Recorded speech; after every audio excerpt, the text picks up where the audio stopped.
اس روئے زمین پر رہنے والا، چاہے وہ یہودی ہو، عیسائی ہو، ہندو ہو، سکھ ہو، جو بھی ہو، میں سب سے آج یہ بات کہنا چاہوں گا، دنیا کا ایک فارمولہ ہے کہ بغیر کسی کے بنائے کوئی چیز نہیں بنتی، خود سے کوئی چیز نہیں بنتی، تو یقیناً ہمیں بھی کسی نے بنایا ہی تو ہے۔ ہم چھوٹی سی چھوٹی چیز کو دیکھتے ہیں، ان کو کوئی بناتا ہے، خود سے کوئی چیز نہیں بنتی۔ سائنس کے اسٹوڈنٹس بھی ہوں گے ہمارے ساتھ، اور جو سائنس کو پڑھتے ہیں ان کی جو تھیوریاں ہیں سائنسدانوں کی، وہ کیا کہتے ہیں، کائنات کیسے وجود میں آ گئی۔ وہ ملحد ہوں گے جو کہتے ہیں، بے دین لوگ ہوں گے جن کا کوئی دین ہی نہیں، جو کہتے ہیں کہ اچانک دنیا بن گئی اور اچانک ہی ختم ہو جائے گی۔ ایسا کیسے ہوگا؟ ایسا کیسے ہوگا؟ اچانک دنیا بن گئی اور اچانک ختم ہو گئی، کوئی نہیں ہے اس کے آگے پیچھے۔ میرے عزیزو، جو غور و فکر کرنے والے سائنسدان ہیں وہ بھی اب اس نتیجے پر پہنچے ہیں کہ دنیا میں ایک بہت بڑا دھماکہ ہوا تھا کئی ارب سال پہلے، کئی لاکھ سال پہلے، ان کے اعتبار سے، ان کے علم کے اعتبار سے، جس کو یہ بگ بینگ کہتے ہیں۔ بگ بینگ کیا چیز ہے؟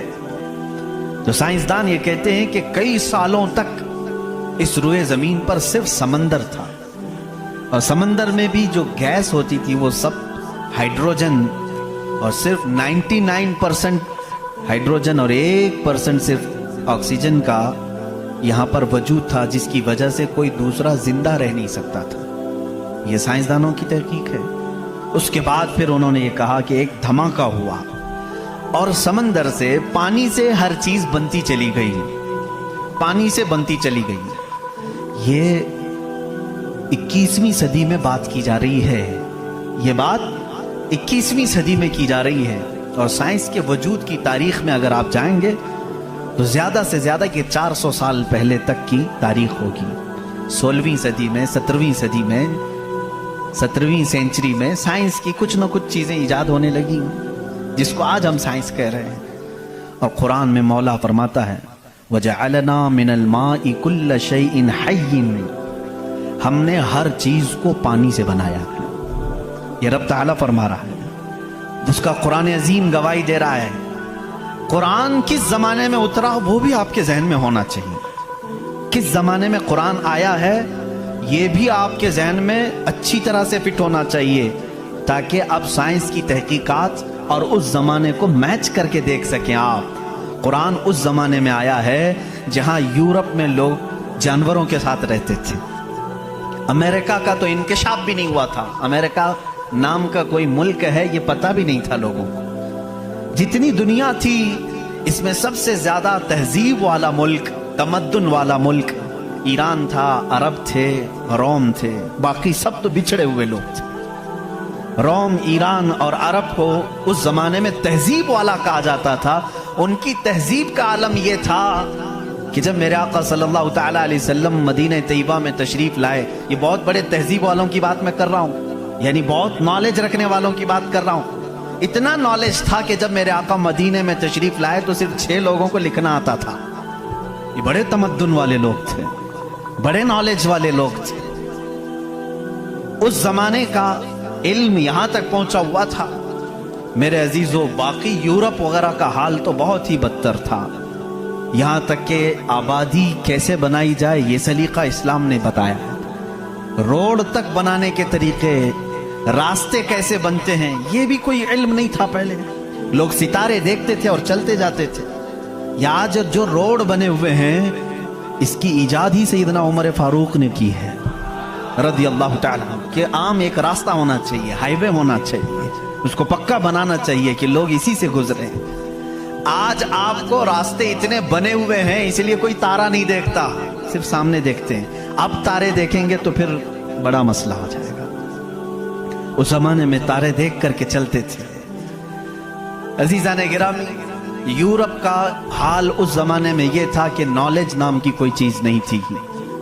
وہ لوگ انت وشواس، جیسے آج بھی ہمارے ہاں کچھ لوگوں میں موجود ہے، اندھا یقین، ان چیزوں پر بہت عمل کرتے تھے۔ جیسے اپشگن ہو جانا، یہ تمام معاملات میں بہت وہ آگے تھے۔ حتیٰ کہ بیماریوں کو بھی وہ بیماری نہیں سمجھتے تھے. جیسے آج یورپ جادو ٹونے پر یقین نہیں رکھتا, ہر چیز کو بیماری کہتا ہے. اس زمانے میں ہر بیماری کو وہ جادو سمجھتے تھے, شیطان سمجھتے تھے. بیماری کا ان کو ادراک بھی نہیں تھا. اسلام میں جو فقہا پیدا ہوئے, جو اطباء پیدا ہوئے, جو سائنسدان پیدا ہوئے, انہوں نے بیماری کے متعلق بہت سارے تحقیقات پیش کی. صرف یہ بات میں عرض کرنا چاہوں گا کہ قرآن اس زمانے میں نازل ہوا ہے جب علم کا وجود زیادہ نہیں تھا لوگوں کے پاس, اتنا کہ کوئی اکا دکا لکھنا جانتا تھا. اور کس پر نازل ہوا یہ بھی آپ کے ذہن میں ہونا چاہیے. دو چیزیں دماغ میں رکھیں, اس کے بعد پھر میں قرآن کی آیتیں پڑھتا ہوں. ایک ماحول ایسا ہے, سائنس کا وجود نہیں, علم کا وجود نہیں, علم نام کی چیز ہی نہیں تھی لوگوں کے پاس. اور جس پر نازل ہوا وہ ایسا رسول ہے جو کسی کا شاگرد بھی نہیں, کوئی استاد نہیں. محمد الرسول اللہ صلی اللہ تعالی علیہ وسلم, ان پر قرآن نازل ہوا. ایسے ماحول میں نازل ہوا جب کوئی علم جاننے والا نہیں تھا. اور جس پر نازل ہوا وہ کسی یونیورسٹی سے پڑھا, کسی کالج سے پڑھا, کسی مدرسے سے پڑھا ہوا رسول نہیں. اس رسول کا معلم اور استاد صرف خالق کائنات. جبرائیل علیہ السلام کا بھی صرف اتنا کام رہا ہے, جو رب نے حکم دیا اتنا ہی پہنچا دیا. بلکہ بہت ساری قرآن کی باتیں ایسی ہیں جو جبرائیل پہنچا تو گئے لیکن اس کا علم انہیں بھی نہیں دیا گیا, انہیں بھی نہیں دیا گیا. اب یہ دو باتیں کسی کو بھی چیلنج کر کے بتا دینا, تاریخ کی سچائیاں اس بات کا انکار نہیں کر سکتی. اپنے تو اپنے, غیروں نے بھی حضور کی تاریخ لکھی ہے اور سبوں نے اقرار کیا ہے کہ محمد صلی اللہ علیہ وسلم ایک ایسے پروفٹ ہیں جو پوری زندگی بھر کسی استاد کے پاس گئے نہیں, کسی استاد کے پاس گئے نہیں. اور یہ بھی حکمت ہے میرے مولا کی, اسی لیے ہم اس رسول کو النبی الامی کہتے ہیں. امی کا مطلب کچھ بیوقوف لوگ آج کے زمانے کے جو بدعقیدہ ہیں وہ ان پڑھ کرتے ہیں. رسول ان پڑھ تھے, معاذ اللہ. بیوقوف ہو تمہیں معلوم نہیں, امی کا مطلب ہوتا ہے کسی سے پڑھا ہوا نہیں. ان پڑھ میں اور کسی سے نہ پڑھا ہوا ہونے میں بہت بڑا فرق ہے. یہ دو باتیں ذہن میں رکھو. قرآن کس ماحول میں نازل ہوا اور جس پر نازل ہوا وہ کسی کا شاگرد نہیں. اب اس کی باتیں جب ہم بیان کرتے ہیں سائنسدانوں کی آنکھیں پھٹی کی پھٹی رہ جاتی ہیں. وہ قرآن بیان کر رہا ہے ان فی خلق السماوات والارض لآیات لأولی الالباب, بے شک یہ زمین کی پیدائش میں, آسمانوں کی پیدائش میں بڑی میری نشانیاں ہیں. اللہ فرما رہا ہے رات کو ہم زائل کرتے ہیں, اسی سے دن نکالتے ہیں. قرآن یہ کہہ رہا ہے وجعلنا من السماء, آسمان سے اللہ تبارک و تعالیٰ نے وجعلنا السماء سقفا محفوظا, قرآن کہتا ہے ہم نے آسمان کو ایک محفوظ چھت بنایا ہے. قرآن یہ کہہ رہا ہے آسمان اور زمین ملے ہوئے تھے, ہم نے دونوں کو پھاڑ کر کے الگ کر دیا اور دونوں کے منہ کھول دیا. یہ قرآن اس زمانے میں کہہ رہا ہے. علم فلکیات جس کو آسٹرونومی کہتے ہیں, علم ارضیات جس کو جیو فزک کہا جاتا ہے, زمین کے معاملات, آسمان کے معاملات جاننے والا اس زمانے میں کوئی نہیں. اس وقت قرآن کہہ رہا ہے آسمان و زمین ملے ہوئے تھے, ہم دونوں کو پھاڑ دیے, ہم نے ان دونوں کو پھاڑ دیا اور دونوں کے منہ کو کھول دیا. اب کا سائنس کہتا ہے زمین و آسمان کو دیکھنے کے بعد ایسا لگتا ہے کہ یہ گیلیکسی میں ملا ہوا ایک سیارہ تھا اور یہ پھر زمانے کے بدلتے بدلتے آسمان الگ ہو گیا, زمین الگ ہو گئی. اب کا سائنس یہ کہتا ہے. اور پھر یہ بند نہیں ہے, جیسے ہماری چھت بند ہے, اوپر سے پانی ڈالو تو نیچے کچھ نہیں آئے گا, نیچے کے فرشی بھی بند ہے, نیچے زمین سے کوئی چیز یہاں مسجد میں نہیں نکلے گی. سائنس اب یہ کہہ رہا ہے آسمان میں جگہ جگہ سوراخ ہیں, منہ کھلا ہوا ہے, زمین میں بھی جگہ جگہ سوراخ ہیں, دکھنے والے نہیں, یہ کھلا ہوا ہے. اس کا مطلب میں بھی سمجھ نہیں پایا تھا, آسمان کھلا ہوا ہے, زمین کھلا ہوا, منہ کھلا ہوا ہے, کیا مطلب؟ کہا کہ اللہ تعالیٰ جب چاہے آسمانوں پر پانی ڈالے تو اپنا منہ کھولتا ہے, بارش برستی ہے, اور زمین کا منہ کھلا ہے. اس کا مطلب یہ ہے تم جہاں پر بھی جتنی گہرائی میں بھی زمین کے بیج ڈالو, اس کا منہ کھلا ہے, وہ سینہ پھاڑ کر باہر آتا ہے. اگر زمین بند ہوتی تو کوئی چیز زمین سے باہر نہیں نکلتی, زمین سے کوئی چیز باہر نکلتی ہے. اس کا مطلب ہے کہ ان کے منہ کھلے ہوئے ہیں. سائنس نے اب بھی کہا کہ آسمان کا منہ کھلا ہوا ہے, زمین کا منہ کھلا ہوا ہے. قرآن کس ماحول میں نازل ہوا ہے جب سائنس کا وجود نہیں. ہاں اگر تم یہ کہتے شاید محمد صلی اللہ تعالی علیہ وسلم بہت بڑے کسی سائنسدان کے شاگرد ہوں گے تو تمہاری تاریخ لکھنے والے ہی تمہارے چہرے پر زناٹے دار تھپڑ ماریں گے، اس لیے کہ وہ رسول اپنی 63 سالہ زندگی میں کبھی کسی کے شاگرد نہیں ہوئے، حتیٰ کہ سید الملائکہ کے بھی وہ شاگرد نہیں ہوئے. قرآن یہی کہہ رہا ہے زمین کی پیدائش میں، آسمان کی پیدائش میں میری نشانیاں ہیں. عزیزان گرامی اب میں وہ نشانیاں گناؤں بہت طویل وقت درکار ہے. کبھی آپ نے محسوس کیا کہ آسمان اللہ کی نشانی ہے؟ اللہ کی نشانی ہے. دیکھیں یہاں سب سے بڑی بات قرآن میں کئی جگہوں پر یہ بات آئی ہے افلا تتدبرون افلا یتدبرون افلا تعقلون افلا تتفکرون. اس کا مطلب ہوتا ہے کیوں تم غور و فکر نہیں کرتے، کیوں تم سوچتے نہیں، کیوں تم تحقیق نہیں کرتے، ریسرچ نہیں کرتے. رب تعالیٰ بار بار یہ فرما رہا ہے. یہ کس کے لیے ہے؟ میں ان لوگوں کے لیے کہتا ہوں جو ایک خدا کو چھوڑ کر کروڑوں کے سامنے جھک رہے ہیں. میں ان سے کہتا ہوں تم سوچتے کیوں نہیں؟ کون ہے تمہیں پیدا کیا ہے؟ کون ہے جو تمہیں بنایا ہے؟ قرآن دعوت دے رہا ہے ان کو سوچنے کی. میرا یقین یہ کہتا ہے جو بھی انسان اس کائنات میں ہے اللہ نے اسے اتنی عقل ضرور عطا کی ہے کہ اگر وہ سوچنے پر آ جائے تو اپنے رب تک ضرور پہنچے گا. اگر وہ غور و فکر کرنے پر آ جائے تو جھوٹے خداؤں کو چھوڑ دے گا. ایک صحابی ہیں حضور صلی اللہ تعالی علیہ وسلم پر ایمان لانے کے بعد وہ کہتے ہیں حضور ایام جہالت میں ہمارے سے 2 ایسے معاملات ہوئے، ایک واقعہ یاد کرتا ہوں تو رونا آتا ہے اور ایک واقعہ یاد کرتا ہوں تو ہنسی آتی ہے. جہالت میں ہم کچھ ایسے کام کرتے تھے اسلام لانے سے پہلے کہ کچھ ایک واقعہ ایسا ہے کہ ہم رو پڑتے ہیں یاد آتی ہے تو، اور ایک واقعہ ایسا ہے کہ وہ یاد آتی ہے تو ہنس پڑتے ہیں. حضور نے پوچھا وہ دونوں کیا ہیں؟ انہوں نے کہا جہالت میں جب ہمارے گھر بیٹی پیدا ہوتی تو ہم اس کا گلا مروڑ کر دفن کر دیتے تھے. ہم نے اپنے ہاتھوں سے کئی بچیوں کو دفن کیا، وہ جب بھی یاد آتا ہے تو رو پڑتے ہیں، رونا آتا ہے. ہنسی کس بات پر آتی ہے؟ وہ کہتے ہیں ہم جب سفر پر نکلتے تھے تو ہمارے جو خدا ہوتے تھے ان کو آٹے کا بنا لیتے تھے، ویسے تو مٹی کا بناتے ہیں اور پھر پانی میں ڈبوتے ہیں. ان کی ذریت آج بھی موجود ہے. عرب والوں میں اگر میں بیان کروں کہ ہاتھوں سے خدا بنائے جاتے ہیں تو انہیں یقین نہیں آتا. ہندوستان والوں کو بہت جلدی یقین آتا.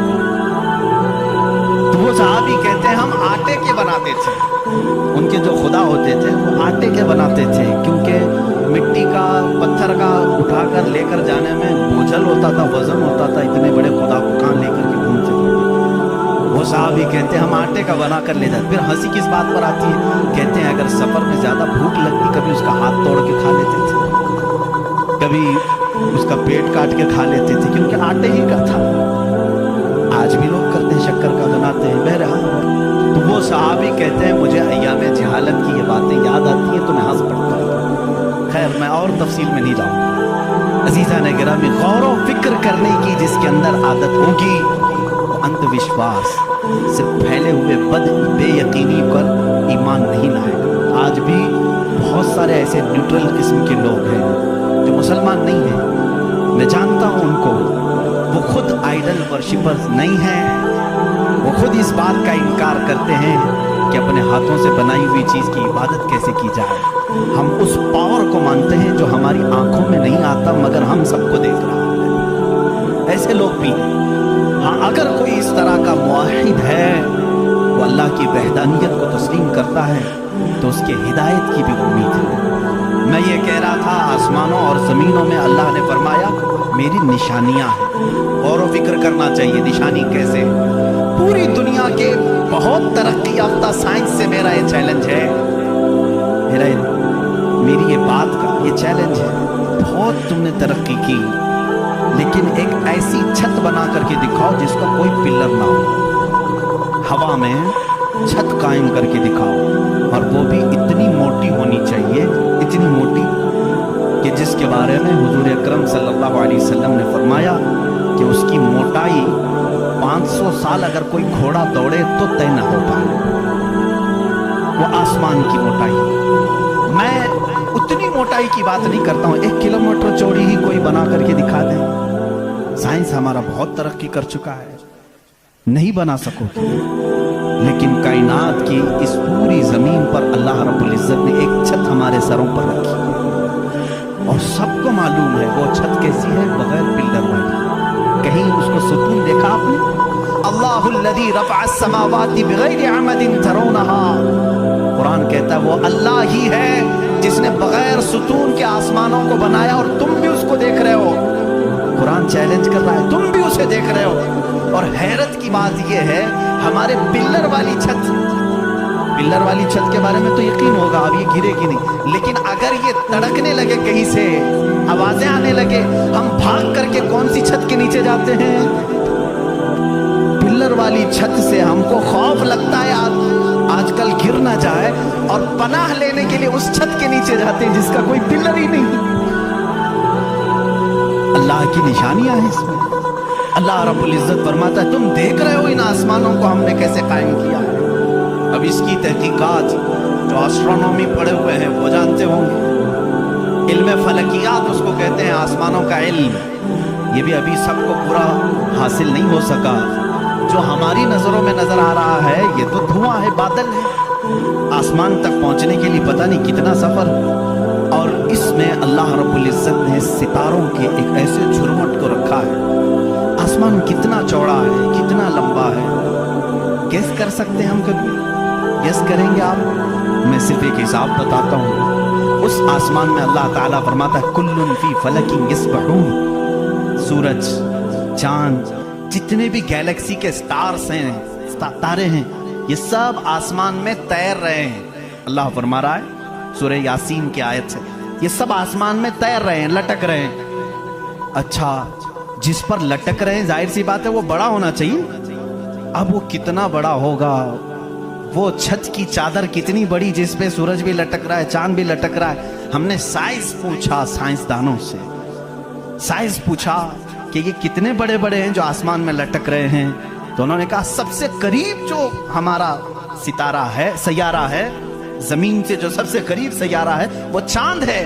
اور سورج کا کیا حال ہے؟ کہا سورج زمین سے 13 لاکھ گنا بڑا ہے. 13 لاکھ گنا بڑا. اب یہاں ہماری عقلیں ششدر ہو جاتی ہیں. کسی کے پاس کیلکولیٹر بھی نہیں، کتنا حساب کریں. 13 لاکھ گنا بڑا زمین سے ہمارے تصور میں نہیں آتا. وہ کہاں لٹک رہا ہے؟ آسمان میں. چاند اس سے 50 گنا بڑا ہے زمین سے، وہ کہاں ہے؟ آسمان میں. اچھا اتنا ہی نہیں، یہ گیلیکسی کے اندر سورج سے 50 گنا بڑے اتنے سیارے ہیں کہ جن میں سے صرف ابھی 40% کا دریافت کی جا چکی ہے. باقی 60% ابھی تک سائنسدانوں کو پتہ ہی نہیں. سورج سے 50 گنا بڑے سیارے اور موجود ہیں. پوچھا یہ سب کہاں ہے؟ یہ بھی آسمان میں ہیں. اسی لیے میرے مولا نے فرمایا بے شک آسمانوں کی پیدائش میں اس کی بڑی نشانیاں ہیں. اب میرے عزیزو آؤ، تمہیں اپنے گھر کی چھت ڈالنے کے لیے کتنے دن لگتے ہیں، کتنے ورکر لگتے ہیں، کتنے مزدور لگتے ہیں، کیا کیا اس کے لیے سامان لگتے ہیں، یہ سب تمہیں معلوم ہے جنہوں نے چھتیں ڈالی. اب اتنی بڑی چھت جس نے قائم کی ہے، جس میں لاکھوں گنا بڑا زمین سے سورج بھی ہے، چاند بھی ہے، گیلیکسی کے اور سٹارز ہیں، وہ خدا فرما رہا ہے آسمان کو، زمین کو کس طرح سے اس نے بنایا.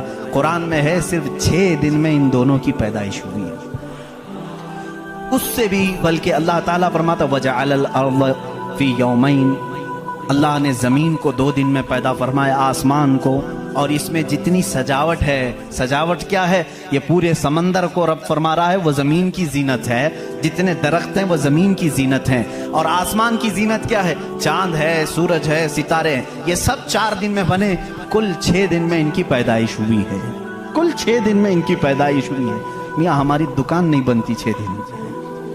اور وہ خالق کائنات فرما رہا ہے 6 دن میں اس پوری کائنات کے زمین و آسمان کی پیدائش ہوئی. تو کیا یہ اللہ رب العزت کی نشانیاں نہیں ہیں؟ غور و فکر، تدبر. میں اگر سنی ہوئی باتوں پر یقین نہیں آتا کچھ لوگوں کو، کیونکہ وہ سائنس کے ماحول میں آج جی رہے ہیں، وہ ہر بات سائنس کی یقین کے ساتھ مان لیتے ہیں. میں ان سے ہی کہتا ہوں اپنے سائنسدان آقاؤں سے پوچھیں کہ اس زمین کا حجم کتنا بڑا ہے، آخر یہ ٹھہری کیسے ہے اتنے دن تک، یا اب تک قائم کیسے ہے، یہ ہلتی کیوں نہیں ہے؟ اچھا اس کے بعد رب تعالیٰ فرماتا ہے ہم نے اس زمین کو پانی پر بچھایا ہے۔ اے اللہ تیرے عجائب قدرت عجیب در عجیب ہیں، کتنے عجیب ہیں۔ آپ سے میں کہتا ہوں حوض میں یا مسجد کا بھی حوض ہے، جاؤ ایک چادر اس کے اوپر بچھاؤ، ٹاول لے کر کے بچھاؤ، کتنی دیر تک وہ پانی پر کھڑا رہے گا۔ ٹاول چادر اس کی موٹائی کتنی ہے، بہت پتلی سی ہے، وہ میں آئے گی، لیکن وہ آپ کے اس پانی پر ٹھہر نہیں سکتی۔ اگر آپ کہیں موٹی چیز میں بچھاؤں، موٹی چیز بچھا کر کے دکھاؤ کتنی دیر وہ رک سکے گی، نہیں رک سکے گی۔ اور یہ اللہ نے قرآن میں فرمایا ہم نے پانی پر زمین کو بچھایا، اور اس کا انکار سائنس بھی نہیں کر رہی ہے۔ سائنس بھی یہی کہتی ہے زمین کو جتنی جگہ سے کھودا جائے پانی ہی ہے۔ ہم بھی تو بورول جو نکالتے ہیں زمین کو کھودنے کے بعد پانی آتا ہے۔ اب پانی پر اس زمین کو بچھایا رب تبارک و تعالیٰ نے، کتنا وزن یہ اٹھائی ہوئی ہے، کتنا وزن اٹھائی ہوئی ہے۔ سب سے بڑا وزن تو ان مشرکین کا ہے جو اس رب کو نہیں مانتے۔ یہ دھرتی کا بوجھ ان کو کہتے ہیں، یہ سب کو اٹھائی ہوئی ہے، پتہ نہیں کتنے کروڑوں ٹن اس پر وزن ہے یہ، لیکن کبھی بھی ہلتی ہوئی نظر نہیں آتی۔ لیکن اس کو بھی قرآن میں اللہ فرما رہا ہے ہم نے اس زمین کو ہلنے سے روکنے کے لیے جگہ جگہ پر پہاڑوں کو میخ بنا کر گاڑ دیا، والجبال اوتادا، اور پہاڑوں کو ہم نے میخ بنا کر گاڑ دیا ہے۔ اب اس کی تحقیق اس زمانے میں نے اپنے پڑھنے کے زمانے میں اس کی ایک تحقیق اپنے استاد کے پاس پڑھی تھی۔ صفا مروہ کی بارے میں اختلاف چل رہا تھا، سعودی یہودی حکومت نے صفا مروہ کو پوری طور پر ختم کرنے کی ناپاک کوشش کی اور الگ سے انہوں نے مسعی بنایا صحیح کرنے کا، تو اختلاف علماء میں تھا کہ انہوں نے زیادہ چوڑا کر دیا۔ اسی زمانے میں یہ تحقیق ہوئی پہاڑ جو ہے اس کا وجود زمین پر کیسا ہوتا ہے۔ ان سعودیوں نے کہا پہاڑ ایسا اوپر شیپ میں ایسا ہوتا ہے، ٹرائنگل ہوتا ہے، اوپر سے کونا ہوتا ہے نیچے چوڑا ہوتا ہے۔ ان سعودیوں نے کہا نیچے بھی یہ جڑیں چھوڑتا ہے، پھیلتا ہوا جاتا ہے، جیسے درخت اوپر ہوتا ہے اور نیچے اس کی جڑیں پھیلی ہوئی ہوتی ہیں۔ تو انہوں نے کہا نیچے بھی وہ پہاڑ کا حصہ ہے، اس لیے ہم نے بازو میں بھی راستہ بنایا تاکہ صفا مروہ کی صحیح اگر ہو رہی ہے تو وہ پہاڑوں کے بیچ میں ہی ہو رہی ہے۔ میرے استاد گرامی مصر کے ہیں، انہوں نے پوری اس پر تحقیق کے ساتھ کتاب لکھی، چیلنج کیا، کہا پہاڑوں کو اگر کھود کر کے دیکھو ہمارا یقین یہ کہتا ہے، انہوں نے بہت سارے دلائل سے ثابت کیا پہاڑ اوپر سے جو اس طرح کے شیپ کا ہوتا ہے، ٹرائنگل اوپر سے، نیچے وہ جڑیں نہیں چھوڑتا بلکہ اندر جاتے جاتے اور باریک ہو جاتا ہے، اندر باریک ہوتے ہوتے ہوتے بہت پتلا ہو کر نیچے تک جاتا ہے۔ میں نے پوچھا نیچے کتنی اندر تک ہے؟ انہوں نے کہا جو پہاڑ تمہیں اوپر دکھ رہے ہیں یہ پہاڑ کا 1% ہے، باقی 99% پورا نیچے ہوتا ہے۔ یہ پہاڑوں کی اونچائی، یہ پہاڑوں کی جو اونچائی ہے یہ 1% ہے، 99% پورا نیچے ہوتا ہے۔ حیرت میں پڑ گئے، اتنا نیچے پہاڑ ہے؟ کہا یہی تو بات ہے، کیا تم دیوار میں جب میخ ٹھوکتے ہو تو اوپر کتنا دکھتا ہے اور اندر کتنا رہتا ہے؟ 2 انچ کا اگر ہم لے رہے ہیں میخ اور کیل تو اس کا منہ صرف اوپر تھوڑا سا، وہ بھی میں ہوگا، اور 2 انچ تک اندر وہ دیوار میں دھسا ہوا ہوگا۔ اور جب قرآن میں مولا نے فرمایا ہے زمین پر ہم نے پہاڑوں کو میخ بنا کر گاڑ دیا ہے، آج سائنس یہ کہہ رہا ہے کہ پہاڑ 9 گنا نیچے اندر تک موجود ہے۔ قرآن کس زمانے میں نازل ہوا؟ آسٹرونومی نہیں تھی، آسٹرولوجی نہیں تھی، زمین کے یہ جیو فزک نہیں تھے، آلہ جات نہیں تھے، تحقیق کے لیے مائکروسکوپ ٹیلیسکوپ کچھ نہیں تھا۔ اس زمانے میں قرآن زمین کے اندر کی بات بتا رہا ہے۔ یہ عظیم معجزہ ہے قرآن کا میرے عزیزو، اسی لیے قرآن کہتا ہے سوچتے کیوں نہیں، فکر کیوں نہیں کرتے؟ وہی ہے خالق کائنات جس نے اس پورے نظام کو بنا رکھا ہے۔ یہ اتنی ہی نہیں ہے، یہ جو زمینوں میں نظر آ رہی ہیں ان کی تحقیقات کرتے کرتے کئی لوگوں کی زندگیاں ختم ہو گئی۔ کچھ چاند کی تحقیق پر چلے، کچھ سورج کی تحقیق پر چلے، کچھ زمین کی تحقیق پر چلے۔ انسانوں کو بھی اللہ نے یہ علم دیا ہے، یہ عقل دیا ہے۔ یہ جو سائنسدان اپنی تحقیق کر رہے ہیں یہ کبھی یہ نہ سمجھیں کہ یہ ہماری مارے ہوئے تیر ہیں، بلکہ اللہ اپنے بندوں کو خود اتنی سمجھ بوجھ دیتا ہے کہ وہ اس کی نشانیوں کی کھوج لگائیں اور کائنات کو بتائیں کہ کوئی تو ہے جو طاقت اسے چلا رہی ہے، کوئی تو ہے نظام جو اس کی پرورش کر رہا ہے، لیکن یہ دھوکہ باز بن جاتے ہیں کچھ لوگ کہ وہ تحقیق کر کے سمجھ تو جاتے ہیں، لیکن بعد میں جب ان کو علم ہوتا ہے کہ اس کے پیچھے کوئی طاقت ہے وہ بتا نہیں پاتے، اس لیے کہ کفر ان کے دلوں میں رچ